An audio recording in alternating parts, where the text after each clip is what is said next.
If that compass is wrong, we die out here. Clara Whitmore said it without raising her voice, but the words hung in the desert air like a church bell that had already been struck, and Ethan Callahan did not answer her right away because he had heard worse sentences in his life and survived them, yet none spoken so calmly at the edge of an empty horizon. The sun sat high over the Arizona flats, bleaching the world down to bone and dust, the heat already climbing past 90 degrees though it was barely mid-morning, and the wind moved in long, restless breaths across the open land, as if searching for something it had lost a century ago. Ethan stood beside the wagon, one boot planted in sand that swallowed half the leather sole, his shadow cut sharp against the ground, and in his hand lay the compass, brass dulled by years, glass scratched, hinge loose but loyal. It had belonged to his father, and before that to a man who crossed the plains with nothing but 2 horses and a promise. The needle trembled, then steadied, pointing southwest with quiet insistence. Clara watched him from beneath the brim of her hat, her gloved fingers tight around the edge of the wagon seat. The last of her paper maps, folded useless at her side after yesterday's windstorm, had torn one clean in half and carried the other nearly 50 yards into a ravine. She believed in ink and measured lines, in town names printed in black and roads declared official by men in offices back east. Ethan believed in sky color at dusk, in the feel of wind against his jaw, and in that small circle of metal that never once asked for faith out loud. They had been traveling together for 3 days now, covering maybe 12 miles a day across terrain that offered no mercy and no witnesses, a widow chasing land she had inherited and a former cavalry scout chasing nothing he could name. He lifted the compass closer to his eyes, turning slightly so the light caught the face just right, and for a moment Clara saw something shift in him. Not doubt, not exactly, but memory. "You trust that thing more than you trust me," she said, softer now. He slid the compass shut with a quiet click. "I trust it to tell me where north is," he replied. "The rest is up to us." A dry gust pushed across the flat, rattling the wagon boards and lifting a thin veil of sand around their boots. Somewhere in the distance a hawk circled, patient and alone. Clara stepped down from the wagon, her skirts brushing the dust, and walked the few feet between them until she could see her own reflection faintly warped in the compass glass.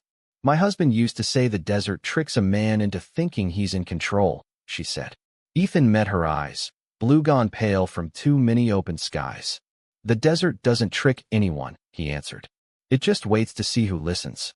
For a long second neither of them moved, the space between them narrower than the miles behind and ahead, and when he finally turned and started walking in the direction the needle had chosen, she hesitated only a breath before following, the wagon wheels creaking into motion, 2 figures crossing an ocean of dust led by a worn piece of brass, and something neither of them was ready yet to name. By noon the heat had turned the air thick enough to taste, and every mile felt longer than the last, even though the land never changed its expression. Ethan walked 10 paces ahead of the wagon, his hat pulled low, the compass resting loose in his palm, as if it were something alive that needed air. Clara kept the reins steady, guiding the 2 bay horses at a careful pace so their breathing would not grow too heavy.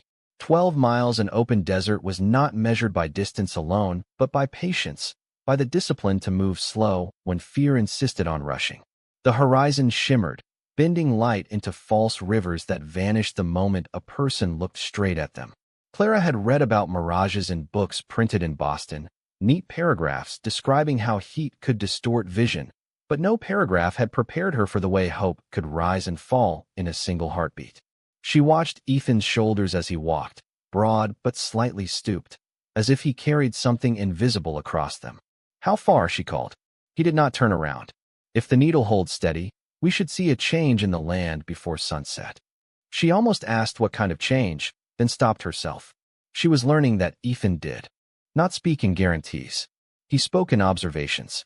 A jackrabbit darted across their path, quick and pale against the sand, disappearing behind a scatter of dry brush that looked brittle enough to crumble at a touch. Clara's gloves were damp with sweat, her palms aching from holding the leather reins. She glanced down at the folded map beside her, the edges frayed and stained from dust, the ink lines confident and straight. The road it promised should have been 3 miles to the east, a marked trail used by traders heading north. Yet the land before them bore no sign of wagon ruts, no distant post, no broken fence. Only wind, and the faint prints of their own passing. "You ever think about turning back?" she asked after a long silence. Ethan stopped then, not abruptly, but with the deliberate stillness of a man weighing a thought. He waited for the wagon to roll closer before answering. "Turning back to what?" he asked. Clara opened her mouth, then closed it. The town they had left behind had been small and crowded with whispers, every storefront carrying news of her widowhood before she could carry it herself. The land deed folded in her satchel was the last piece of her husband's voice she could still hold.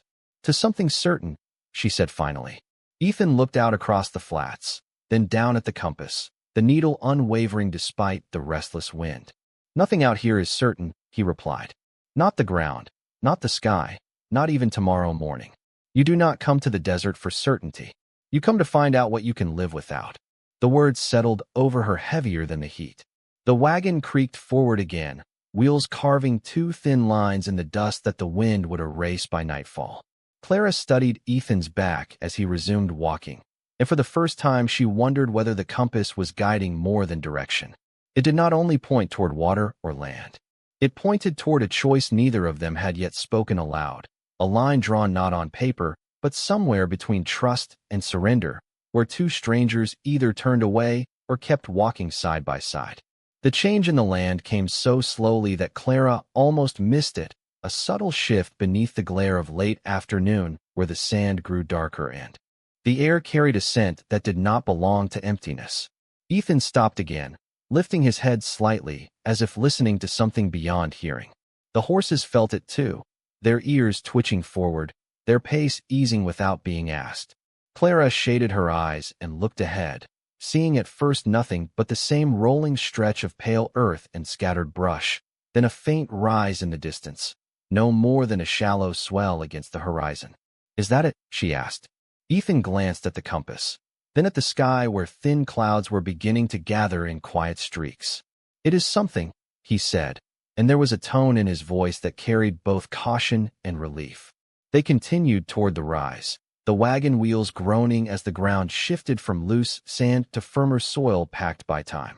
The sun dipped lower, turning the desert gold instead of white, and shadows lengthened until the world seemed softer around the edges.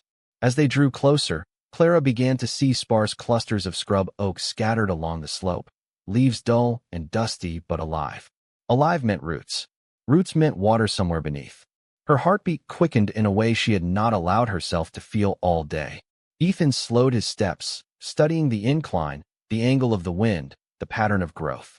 "Do not let hope run ahead of you," he said quietly, more to himself than to her.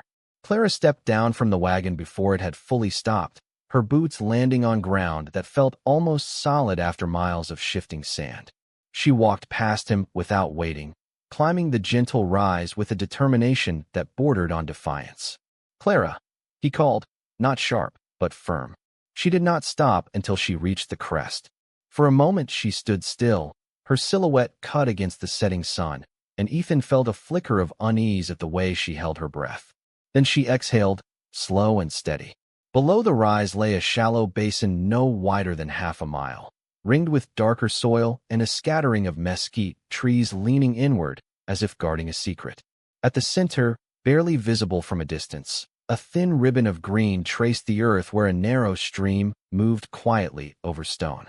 It was not wide enough to impress anyone back east, not deep enough to carry a boat, but in that desert it looked like a promise written by God himself. Clara turned toward Ethan, her eyes bright not with tears, but with something stronger. "You were right," she said, and the words did not sound like surrender. They sounded like recognition. Ethan joined her at the crest, the compass still warm in his hand.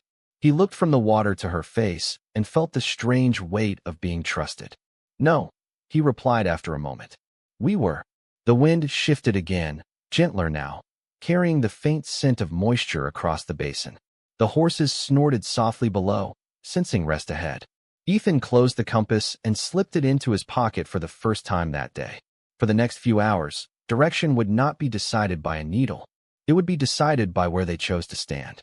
They guided the wagon down into the basin just as the sun slipped behind the western ridge, leaving the sky painted in copper and soft violet, the kind of light that made even weary faces look gentler than they felt.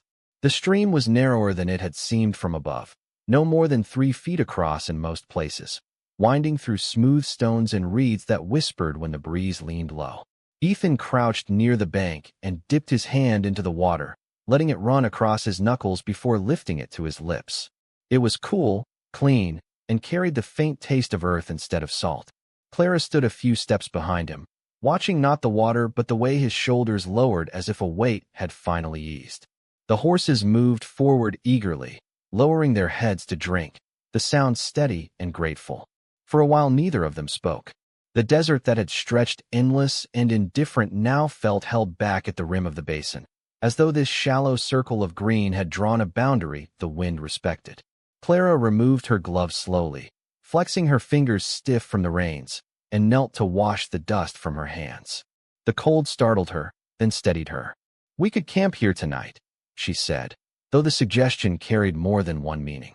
Ethan rose and scanned the basin, noting the clusters of mesquite that could offer shelter, the slope of the land that would drain if rain ever came, the way the stream curved near a patch of darker soil that looked promising for planting. "Tonight," he agreed. Then after a pause, and maybe longer, she looked up at him, searching his face for hesitation, but found none. The air smelled different here, not only of water but of possibility, faint and fragile. Clara walked toward the center of the basin, her boots pressing into ground that gave slightly beneath her weight, yet did not swallow her. She turned in a slow circle, taking in the shape of the land, the rise that shielded it from the harshest wind, the way the evening light settled soft across the grass. In her satchel lay the folded deed bearing her husband's name, inked with authority that had once felt heavier than hope. She drew it out now and held it against the fading sky.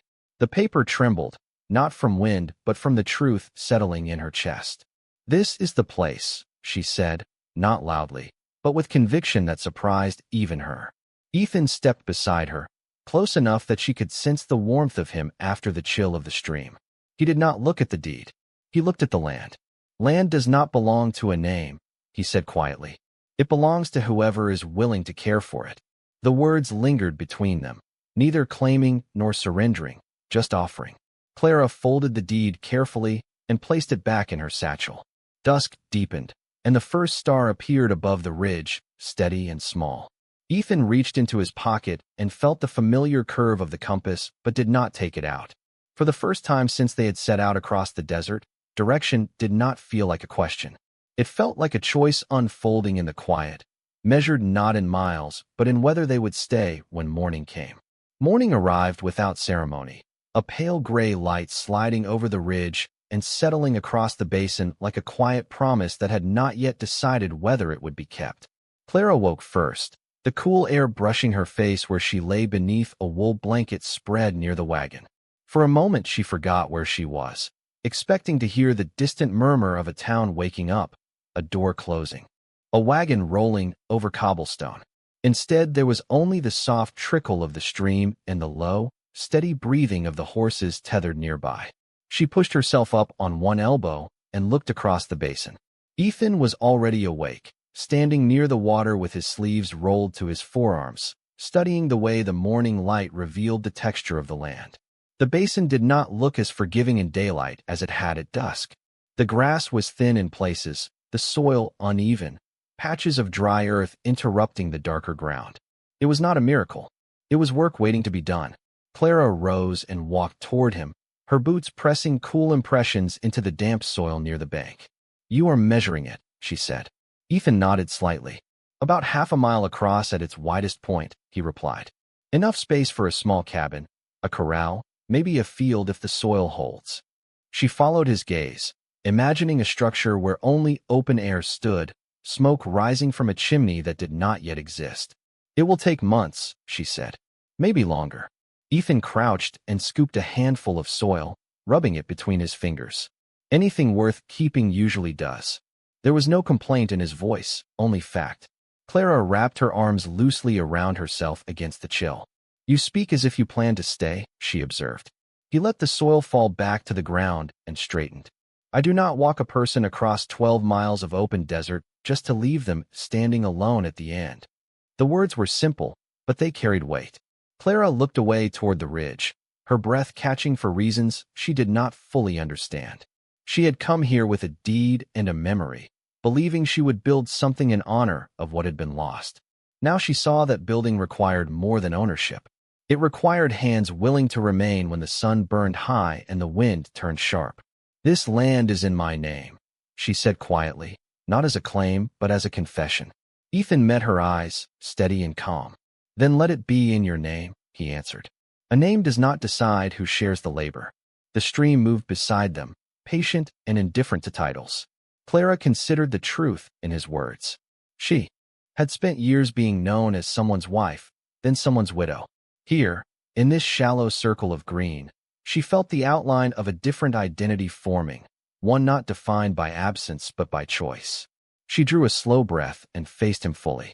"If we stay," she said, "we build it together." Ethan did not smile, but something in his expression softened, as if a long-held guard had eased by a single inch. Together, he agreed. Above them the sun climbed higher, warming the basin inch by inch. The day ahead would demand effort, decisions, and patience measured not in miles, but in seasons. Yet as they stood by the water, neither reached for a compass nor a map. The direction had already been set by something quieter than either of those. By late afternoon, the basin no longer felt like a discovery, but like a responsibility. Ethan had marked the outline of a cabin with small stones, measuring roughly 20 feet by 16, enough for a single room and a narrow loft if the beams held. Clara gathered fallen mesquite branches from the edge of the slope, stacking them near the wagon, her skirts brushed with dust and her palms reddened from work she had once only read about in books. The sun climbed past 100 degrees before easing again, and sweat traced quiet lines down their temples, drying almost as soon as it formed. Neither complained. The rhythm of labor replaced the uncertain silence that had followed them across the desert. When Ethan drove the first wooden stake into the ground to mark a corner, he paused afterward, studying the angle, adjusting it by an inch as if precision might steady something deeper inside him. Clara watched him for a moment, then stepped closer, holding the coil of rope they would use to square the frame. "You have done this before," she said. It was not a question. Ethan pulled the rope tight between two stakes, eyes narrowed against the light. "A long time ago," he answered, "before I started walking without stopping." She sensed the edge in his voice, not sharp, but worn thin by memory. "What made you stop now?" she asked. The question hung between them like the dust in the air. Ethan did not look at her immediately. He set the third stake, pressing it firmly into the soil with the heel of his boot. "I did not stop," he said quietly. "I found a place worth standing still." Clara felt the words settle in her chest, heavier than she expected. She turned away under the pretense of checking the horses, needing a moment to steady the way her breath had shifted. The animals grazed near the stream, their movements calm, as if they too had accepted this basin as more than a pause. Clara rested her hand along the neck of the nearer horse, feeling the warmth beneath its coat. For years she had believed that loyalty meant staying loyal to what had been lost. Now she began to understand that loyalty could also mean honoring what was still alive. When she returned to Ethan, he was kneeling at the marked outline, brushing away loose soil to reveal firmer ground beneath. "The foundation will matter more than the walls," he said. "If the ground shifts, everything else follows." Clara knelt beside him without thinking, her hands joining his in clearing the space. "Then we make sure it does not shift," she replied. Their fingers brushed once in the dirt, a brief contact neither withdrew from too quickly. There was no rush in it, no claim, only acknowledgement. The basin grew quieter as the sun lowered, shadows stretching across the marked rectangle that would one day hold a door, a table, a life. Ethan reached into his pocket and withdrew the compass, opening it slowly. The needle moved, searching, then steadied as always. He placed it carefully at the center of the outlined space, not to choose direction, but to mark intention. Clara watched the small brass circle catch the last light of day. "We are not lost anymore," she said. Ethan closed the compass and slipped it back into his pocket, his gaze resting not on the horizon but on the ground they had begun to claim with their own hands. No, he answered. We are building something that cannot be carried away by the wind. The next morning brought a different kind of silence. Not the empty hush of open desert, but the measured quiet of a place waiting to see whether effort would continue. Ethan rose before the sun cleared the ridge and began cutting straight lengths from the mesquite they had gathered, trimming each branch with careful strokes until it could serve as part of a frame. Clara carried stones from the edge of the basin, choosing the flattest she could find, stacking them near the marked outline to begin shaping a low foundation. By midday, the air climbed past 95 degrees again, heat rising in visible waves from the soil, yet the basin held its moisture close, and the faint murmur of the stream persisted like a steady reminder that survival here was not an illusion. Clara paused to wipe her brow with the back of her wrist and studied the rectangle traced by stone and wood. It looked smaller than she had imagined when she first spoke of building, as though reality had drawn tighter lines than hope. It is not much, she said quietly. Ethan set down a beam and glanced at her. It is a start, he replied. She walked the length of the outline, counting steps under her breath, picturing a table near the far wall, a narrow bed along the side, a window facing east to catch the morning light. The life she had known before had been built inside rooms already standing, rooms arranged by someone else's decisions. Here, each choice required intention. She knelt to adjust one of the stones that leaned slightly inward.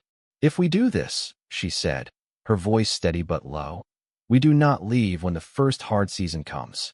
Ethan understood what she meant. Winters in this part of the territory could drop below freezing at night, and summer storms could turn calm skies into sudden sheets of rain. He stepped closer and pressed his boot against the stone she had adjusted, firming it into place. If we stay, he answered, we stay through heat and cold both. Clara looked up at him, searching for hesitation. She saw none, only a seriousness that matched her own. The wind picked up briefly, stirring dust along the ridge, but the basin itself remained sheltered. Ethan walked to the wagon and retrieved a small wooden box, opening it to reveal a handful of nails he had saved from previous repairs. Each one was slightly bent, imperfect, yet usable. He held one between his fingers, turning it in the light. Nothing here will be perfect, he said. It does not have to be. Clara rose and came to stand beside him. I am not looking for perfect, she said. I am looking for steady. The word settled between them like a shared vow. Ethan selected a beam and positioned it at the edge of the foundation, driving the first nail carefully, not striking too hard, ensuring the wood would not split. The sound echoed softly against the basin walls, a measured rhythm that marked more than construction. It marked commitment. Clara steadied the beam with both hands as he worked, their movements falling into sync without instruction. When the nail held firm, Ethan paused and met her eyes. There was dust on her cheek, sunlight in her hair, and something unspoken in the space between them that neither tried to name. Around them the basin watched in quiet approval, the stream moving patiently as if it had seen many travelers pass, but few choose to remain. In that steady tapping of wood against nail, something stronger than fear began to take shape, built not from certainty, but from the simple decision to continue. By the end of the first week, the outline of the cabin stood waist-high, beams rising from the stone foundation like ribs beginning to shape a body, and the basin no longer felt untouched, but gently claimed by the sound of steady work. The days settled into rhythm measured by sunlight instead of miles. Mornings cool enough for heavy lifting and afternoons reserved for slower tasks beneath the narrow shade of mesquite branches. Clara learned how to brace a post with her shoulder while Ethan secured it, her boots planted firm in the soil that had once seemed foreign to her. Ethan learned the pattern of her breathing when she grew tired, the quiet way she pressed her lips together rather than complain. On the 8th evening, clouds gathered along the ridge, thicker than any they had seen since arriving, their undersides dark with the promise of rain. Clara stood at the edge of the frame they had built and looked up at the shifting sky. If it storms, she said, this will not hold. Ethan followed her gaze, calculating angles and weight in his mind. It will hold enough, he replied, though he knew the walls were not yet complete. The first drop fell without warning, striking the dry soil and leaving a dark circle that vanished almost instantly. Then another, and another, until the air changed scent from dust to earth. The rain did not arrive in fury but in steady sheets, soaking the ground, drumming softly against the half-raised beams. Clara felt the water run through her hair and down her collar, cool and clean. She laughed once, surprised by the sound of it, and stepped out into the open space that would one day be their doorway. Ethan moved quickly to secure the loose planks, tying rope where nails had not yet been set, his movements calm but urgent. "Help me brace this side," he called, and Clara crossed to him without hesitation. Together they pressed against the frame as the wind rose, not violent but insistent, testing the strength of what they had begun. The stream swelled slightly, its murmur deepening, yet it remained within its banks, respectful of its boundaries. Clara felt the structure shift under their combined weight, then steady as the ground absorbed the rain. "It is holding," she said, breathless but certain. Ethan nodded, rain running down his face, his hat long discarded. "Because we are," he answered. The storm passed as gradually as it had come, leaving the basin washed and glistening beneath a clearing sky. Water clung to the beams, reflecting the last light of day in small, trembling drops. Clara stepped back and surveyed the frame, expecting to see damage, to find proof that they had misjudged their strength. Instead, she saw wood darkened but upright, stones settled deeper into the soil, the foundation firmer than before. The rain had not undone their work. It had pressed it into place. Ethan retrieved the compass from the wagon and opened it beneath the damp evening air. The needle shifted, then steadied as always, pointing north with quiet confidence. He closed it again and slipped it back into his pocket, not needing its guidance in that moment. Clara moved to stand beside him, their shoulders nearly touching as they looked at what they had built and what still remained. The basin no longer questioned their presence. It had tested them and found them unwilling to step away. And in the lingering scent of rain and fresh earth, something unspoken grew stronger, rooted not in chance, but in the choice to remain when the sky turned uncertain. The morning after the storm arrived clear and bright, the basin washed clean as if the night had stripped away every doubt along with the dust. Sunlight poured over the ridge and caught on the damp beams of the half-built cabin, turning each drop of water into a small flare of gold. Clara stepped out from beneath the wagon where she had slept and paused, taking in the sight of what they had protected. The structure stood firm, not perfect, not complete, but steady in a way that felt earned. Ethan was already awake, seated on an overturned crate near the stream, the compass open in his hand though he was not looking at it. He was watching the current instead, as if studying how water chose its path without argument. Clara walked toward him slowly, her boots pressing into soil that had settled deeper overnight. "You are checking it again," she said. He closed the lid with a soft click and slipped it into his palm. "Habit," he replied. "When the sky changes, I make sure the needle still knows where north is." She lowered herself onto a flat stone across from him. "And does it?" Ethan gave a slight nod. "It always does." Clara traced the edge of the stone with her fingers, feeling its cool surface warmed by early light. "I have been thinking," she began, then hesitated. He waited, not pressing her to continue. "When I left town," she said at last, "I told myself I was coming here to honor what I had lost. I thought if I built something on land with my husband's name on it, I would feel less alone." Ethan listened without interruption, his gaze steady but gentle. "Do you still feel alone?" he asked. The question was simple, yet it carried more weight than the hammer he had been swinging for days. Clara looked out across the basin, at the beams rising from stone, at the horses grazing calmly near the stream.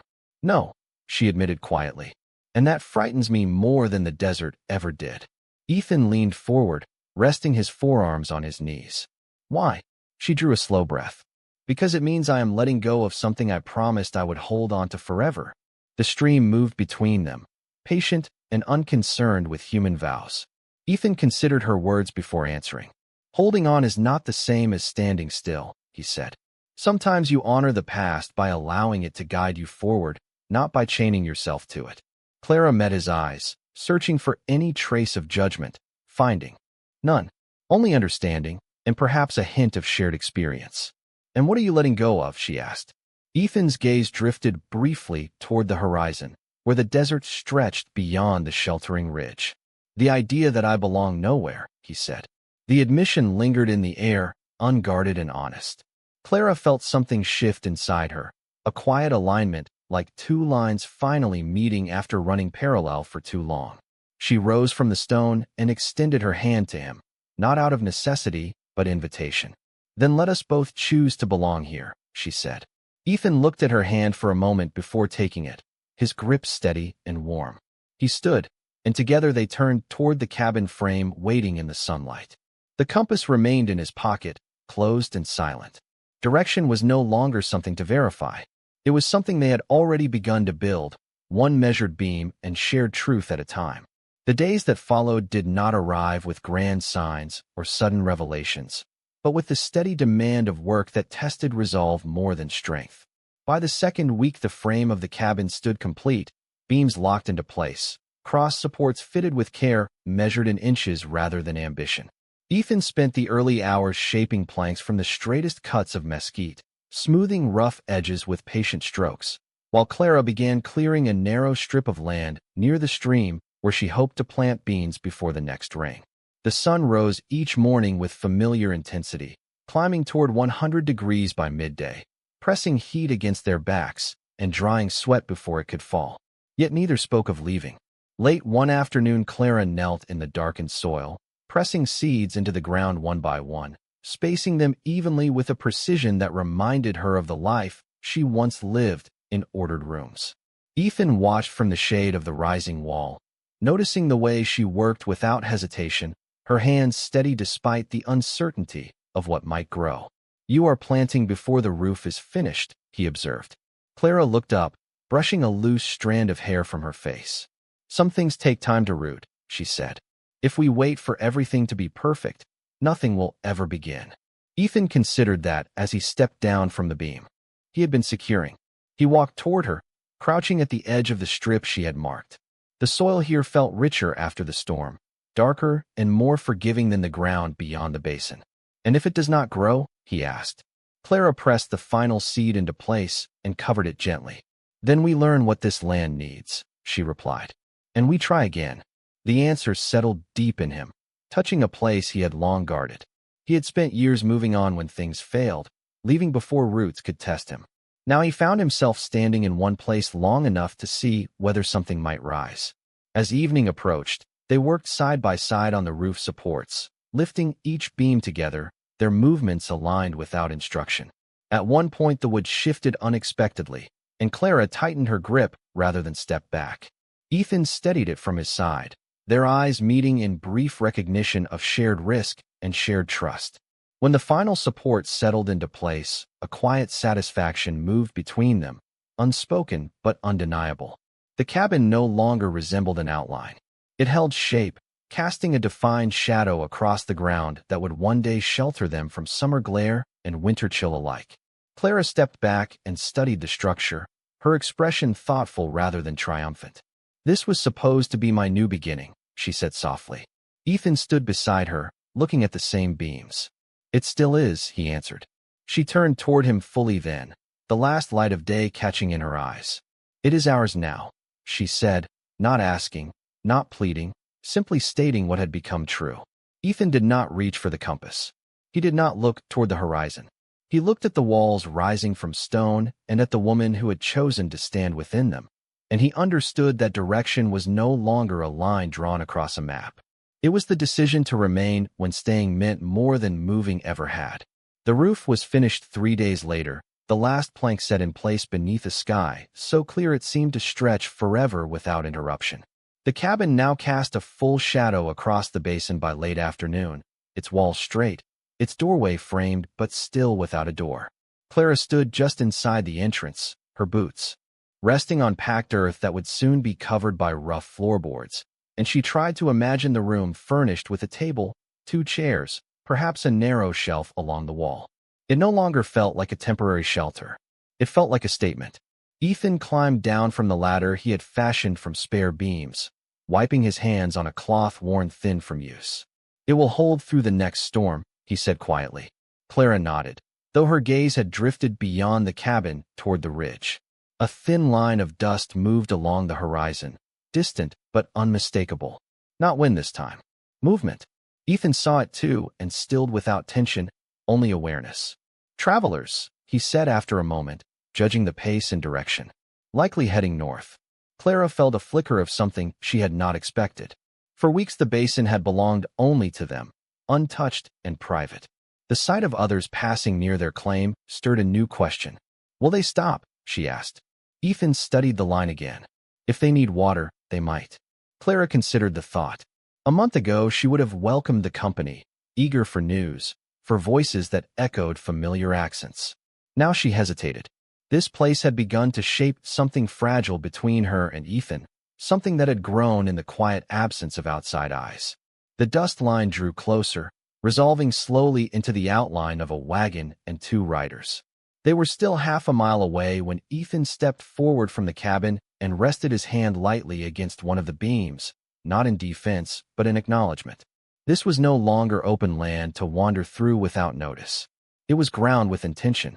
The travelers reached the edge of the basin near sunset, guiding their horses toward the stream with visible relief. Ethan walked out to meet them, offering a nod and a few calm words that carried easily across the still air. Clara remained near the doorway, observing the exchange. She saw curiosity in the strangers' faces as they glanced at the rising cabin, measuring its newness. You settling here? One of the men called. Ethan answered without hesitation. Yes. The words settled firm and clear. Clara felt it settle inside her as well. The travelers watered their horses, exchanged brief news of the nearest town 2 days south, then moved on before nightfall, leaving behind only faint tracks that the wind would soon soften. As the basin returned to quiet, Clara stepped down from the doorway and walked to Ethan's side. You did not ask them where they were headed, she said. He looked at the fading dust trail, then back at the cabin standing solid against the dimming sky. I already know where I am headed, he replied. The simplicity of it held no arrogance, only certainty. Clara reached for his hand without speaking, and this time neither of them felt the need to question what that gesture meant. The basin had been tested by storm and by passing strangers, and it had remained steady. So had they. And as the first stars appeared above the ridge, the cabin stood not as a shelter from the world, but as proof that they had chosen to belong to it together. Autumn arrived quietly, not with a sudden chill, but with a gradual softening of the heat. Mornings dipping into the low 50s and evenings carrying a sharper edge that reminded them the desert could change its mind without warning. The cabin now stood complete with a fitted door and two small windows cut into the eastern and western walls, their shutters simple but sturdy. Clara had sewn curtains from spare fabric brought in her trunk, pale cotton that moved gently when the breeze slipped through. Inside, a wooden table rested near the center of the room, crafted from planks Ethan had planed smooth with patient hands. Two chairs faced each other across it, not ornate, but balanced. Outside, the strip of earth near the stream had begun to show small green shoots pushing through the soil, fragile but determined. Clara knelt beside them one morning, brushing away a stray pebble with careful fingers, her expression intent as if each sprout carried more than food. Ethan watched from the doorway, leaning against the frame he had squared with his own measurements. They are taking hold, he said. Clara looked up, a quiet smile forming. So are we, she answered. The words no longer startled her. They felt earned. That afternoon, she brought the folded deed from her satchel and placed it on the table between them. The paper had creased and softened with handling, the ink slightly faded but still legible. Ethan regarded it without touching it. I have been thinking about this, Clara said, smoothing the edges. When I first held it, I believed it was proof that this land belonged to me. Now I see it differently. Ethan waited, giving her space to find the right shape for her thoughts. It is not ownership that makes a home, she continued. It is commitment.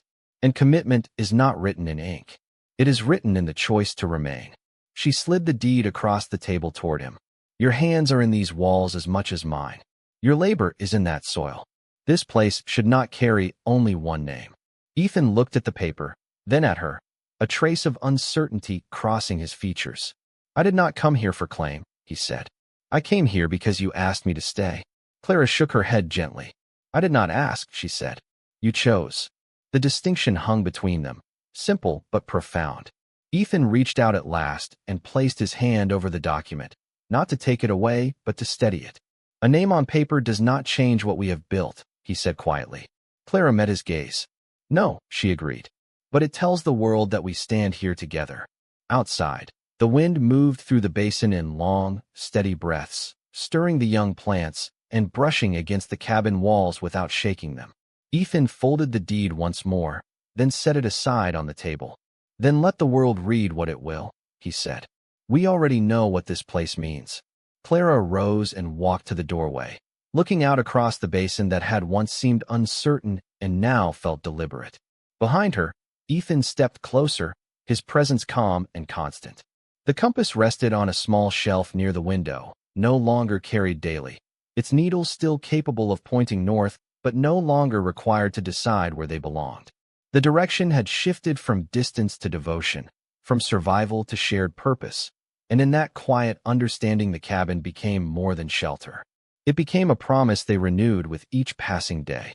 Winter did not arrive in a single breath, but in a series of quiet changes, frost tracing the edges of the window panes in the early morning and the stream running thinner, slower, as if conserving its strength. The cabin held firm against the colder air, its walls tight, its roof steady beneath pale skies that stretched wide and clean above the basin. Clara rose before dawn one morning and stepped outside with a shawl wrapped around her shoulders, her breath visible in the faint light. The young plants near the stream had matured through autumn, their leaves sturdy now, roots settled deep enough to endure the season. She crouched beside them, brushing a gloved hand over the soil, remembering the first fragile shoots that had seemed almost too delicate to survive. Behind her the door opened softly, and Ethan stepped out, closing it with care so the latch would not echo against the quiet. He joined her without speaking, standing close enough that their shoulders nearly touched. The ridge beyond the basin carried a thin dusting of white, not heavy, just enough to mark the turn of the year. It looks different, Clara said. Ethan nodded. It is the same land, he replied. Only another season of it. She looked up at him, seeing lines at the corners of his eyes she had not noticed months before, lines shaped not by hardship, but by the steady narrowing of distance between two people who had chosen to remain. Inside the cabin, the table bore signs of daily life. A lantern set near the center, two tin cups resting side by side. The deed lay folded in a small wooden box on the shelf, no longer the measure of their claim, but a record of where they had begun. The compass rested beside it, brass worn smooth by years of travel. Ethan had not carried it beyond the basin since the day they found water. It remained capable of pointing north, yet it no longer dictated their steps. Clara rose from her crouch and slipped her hand into his, not seeking reassurance, but offering it. Do you ever miss the road? She asked gently. Ethan considered the question, his gaze drifting toward the distant horizon where the desert still stretched beyond sight. I remember it, he said, but I do not miss it. She felt the truth of that in the steadiness of his grip. The wind moved through the basin in a low murmur, brushing against the cabin walls and passing on without insistence. Nothing here was grand or dramatic. There were no crowds to witness what they had built, no markers declaring the significance of their choice. There was only a small house standing where open land once lay untouched, a stream that continued to run, and two figures rooted not by obligation but by devotion. Clara leaned her head briefly against his shoulder, and he let her, the gesture simple and unguarded. Above them the sky widened with the coming day, pale gold spreading along the horizon. Seasons would turn again, storms would test beams and soil alike, and travelers would pass along the ridge with their own destinations calling. Yet within the basin, the direction had already been decided. It was written not on a map, not in ink, but in the quiet persistence of hands that built, planted, and remained. And as the first full light of morning settled over the cabin and the land that held it, there was no need to ask where they were headed. They were already home.